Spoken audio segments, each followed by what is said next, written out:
There's a moment in adulthood when you suddenly realize that the memories that once made you want to disappear have lost their power.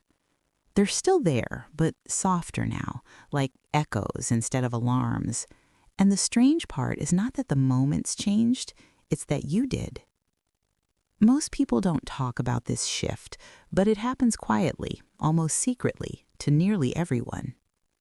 We spend so much of our early life wishing we could fast forward through the difficult parts, the awkward conversations, the unexpected news, the situations that make you want to melt into the floor. But adulthood has a way of teaching the same lesson over and over.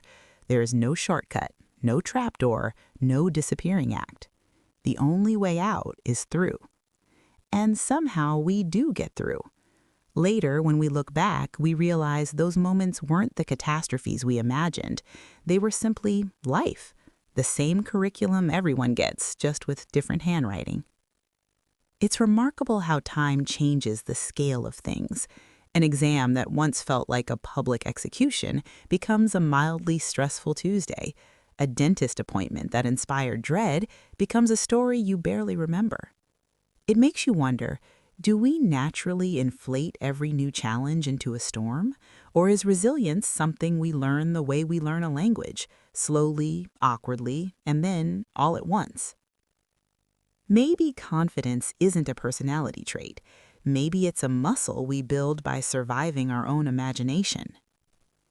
Almost everyone can recall a moment, usually from childhood, when being asked to speak in front of others felt like being pushed onto a stage without a script.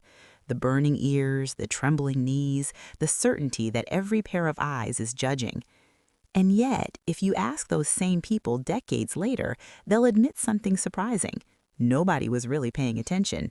Everyone was too busy worrying about themselves.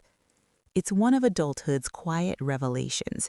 We spend half our lives fearing judgment, and the other half realizing everyone else was too distracted to notice. Most adults eventually discover that the perfect families they envied as children didn't exist. Behind every closed door, there were arguments, disappointments, forgotten lunchboxes, and mornings that began with someone already exhausted. We grow up thinking our household was uniquely chaotic, only to realize later that chaos was the default setting for most families. It's strangely comforting the moment you understand that your childhood wasn't an exception, it was part of a pattern. Many people carry a talent they never shared, a musical instrument, a craft, a hobby that felt too personal to display, not because it wasn't good enough, but because it felt like exposing a piece of the soul. Adulthood flips that dynamic. We become more willing to share our thoughts than our talents, more comfortable revealing our reflections than our skills. Maybe because thoughts feel universal, while talents feel intimate. There's a particular kind of memory almost everyone carries from adolescence: the oversized clothes, the strategic angles, the desperate wish to be invisible, the belief that a few extra kilos were a catastrophe. And then adulthood arrives, and we look back with a kind of gentle amusement. It was never a catastrophe. It was simply a body in transition, a temporary shape, not a verdict. Time softens the harshness we once directed at ourselves. At some point, almost everyone experiences a medical scare, a routine check that suddenly isn't routine. The world narrows, the air thickens, and the question, "Why me?" appears like an unwelcome guest. But in waiting rooms and hospital corridors, something becomes clear. It's not personal, it's human. Illness doesn't choose favorites. What becomes personal is the decision to fight, to heal, to stay. That choice belongs to each of us alone. Most adults have had at least one job that felt like a slow leak in the soul, the kind that pays the bills but steals the spark. Leaving it often feels like a rebellion, even when it's long overdue. And the surprising part? The world barely notices. The office moves on, the emails continue, the chair is filled by someone else. But for the person who leaves, it's a turning point, a quiet declaration of self-respect. Whether it's driving after an accident, returning to a place where something went wrong, or facing a task we once failed, avoidance has a way of magnifying fear.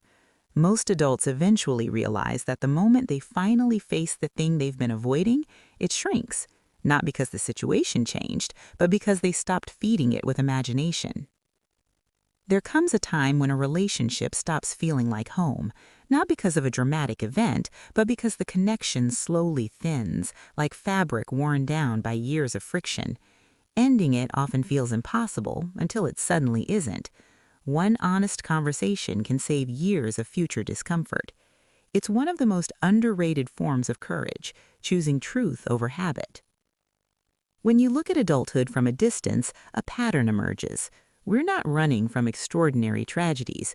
We're running from ordinary discomforts. The conversations we don't want to have, the decisions we postpone, the truths we avoid, the fears we inflate. And yet, time keeps proving the same thing. Most of what we dread is survivable. Most of what we fear is temporary. Most of what we avoid becomes easier once we stop avoiding it. This isn't a dramatic revelation. It's not a confession. It's simply an acknowledgement that the human experience is shared.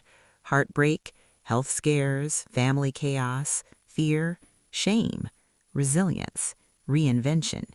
These are the chapters that shape us into adults who can look back and smile at the things that once terrified us. And eventually, we learn to open the door again, step outside, and say, "I'm still here, and I'm not hiding." If any part of this felt familiar, then you're part of a quiet community of adults who have lived enough to understand themselves and enough to laugh gently at their younger fears. And if these reflections make you feel a little less alone, you're welcome to return. This space isn't about perfection or performance. It's simply a place where we can think out loud together. If you want to stay connected, you know where to find me. Thank you for passing by. Over and out.